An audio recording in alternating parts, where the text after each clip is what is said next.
अभिषेक घोसाळकरांची ज्यानं हत्या केली त्या मॉरिसचा मृतदेह चर्च परिसरात दफन करायला स्थानिकांचा विरोध आहे। स्थानिक लोक मॉरिसचा मृतदेह चर्च परिसरात दफन करायला विरोध करतायत। आता याबाबतचा निर्णय फादरला घ्यायचा आहे। स्थानिकांच्या विरोधानंतर आता फादर काय निर्णय घेतात यावर अंत्यविधी अवलंबून आहे। Lady of the immaculate conception church या परिसरात मॉरिसचा मृतदेह दफन करण्याची तयारी सुरू आहे। फादरनेही स्थानिकांच्या बाजूने निर्णय दिला तर जवळच असलेल्या चर्चच्या सार्वजनिक दफनभूमीमध्ये मॉरिसचा अंत्यविधी करण्यात येईल। माजी नगरसेवक अभिषेक घोसाळकरांची गोळ्या घालून हत्या झाली होती। फेसबुक लाईव्ह करताना मॉरिसने अभिषेक घोसाळकरांना गोळ्या घातल्या होत्या। या हत्येनंतर आता परिसरात अत्यंत तणावाचं वातावरण आहे। हत्येनंतर मॉरिसनेही आत्महत्या केली होती आणि त्याचा मृतदेह रुग्णालयातून घरी आणण्यात आलाय। पण आता त्याच्या दफनविधीचा प्रश्न निर्माण झालाय।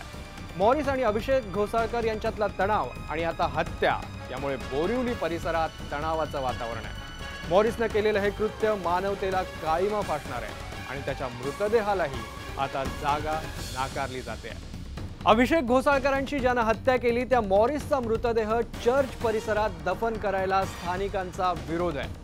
स्थानिक लोक मॉरिसचा मृतदेह चर्च परिसरात दफन करायला विरोध करतायत। आता याबाबतचा निर्णय फादरला घ्यायचा आहे। स्थानिकांच्या विरोधानंतर आता फादर काय निर्णय घेतात यावर अंत्यविधी अवलंबून आहे। Lady of the immaculate conception church या परिसरात मॉरिसचा मृतदेह दफन करण्याची तयारी सुरू आहे। फादरनेही स्थानिकांच्या बाजूने निर्णय दिला तर जवळच असलेल्या चर्चच्या सार्वजनिक दफनभूमीमध्ये मॉरिसचा अंत्यविधी करण्यात येईल। माजी नगरसेवक अभिषेक घोसाळकरांची गोळ्या घालून हत्या झाली होती। फेसबुक लाईव्ह करताना मॉरिसने अभिषेक घोसाळकरांना गोळ्या घातल्या होत्या। या हत्येनंतर आता परिसरात अत्यंत तणावाचं वातावरण आहे। हत्येनंतर मॉरिसनेही आत्महत्या केली होती आणि त्याचा मृतदेह रुग्णालयातून घरी आणण्यात आलाय। पण आता त्याच्या दफनविधीचा प्रश्न निर्माण झालाय। मॉरिस आणि अभिषेक घोसाळकर यांच्यातला तणाव आणि आता हत्या यामुळे बोरिवली परिसरात तणावाचं वातावरण आहे। मॉरिसने केलेलं हे कृत्य मानवतेला काळिमा फासणार आहे आणि त्याच्या मृतदेहालाही आता जागा नाकारली जाते।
स्थानिक लोक मॉरिसचा मृतदेह चर्च परिसरात दफन करायला विरोध करतायत।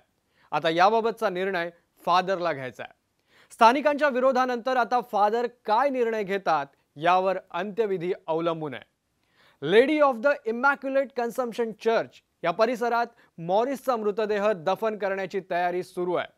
फादरनेही स्थानिकांच्या बाजूने निर्णय दिला तर जवळच असलेल्या चर्चच्या सार्वजनिक दफनभूमीमध्ये मॉरिसचा अंत्यविधी करण्यात येईल। माजी नगरसेवक अभिषेक घोसाळकरांची गोळ्या घालून हत्या झाली होती। फेसबुक लाईव्ह करताना मॉरिसनं अभिषेक घोसाळकरांना गोळ्या घातल्या होत्या। या हत्येनंतर आता परिसरात अत्यंत तणावाचं वातावरण आहे। हत्येनंतर मॉरिसनंही आत्महत्या केली होती आणि त्याचा मृतदेह रुग्णालयातून घरी आणण्यात आलाय, पण आता त्याच्या दफनविधीचा प्रश्न निर्माण झालाय। मॉरिस आणि अभिषेक घोसाळकर यांच्यातला तणाव आणि आता हत्या यामुळे बोरिवली परिसरात तणावाचं वातावरण आहे।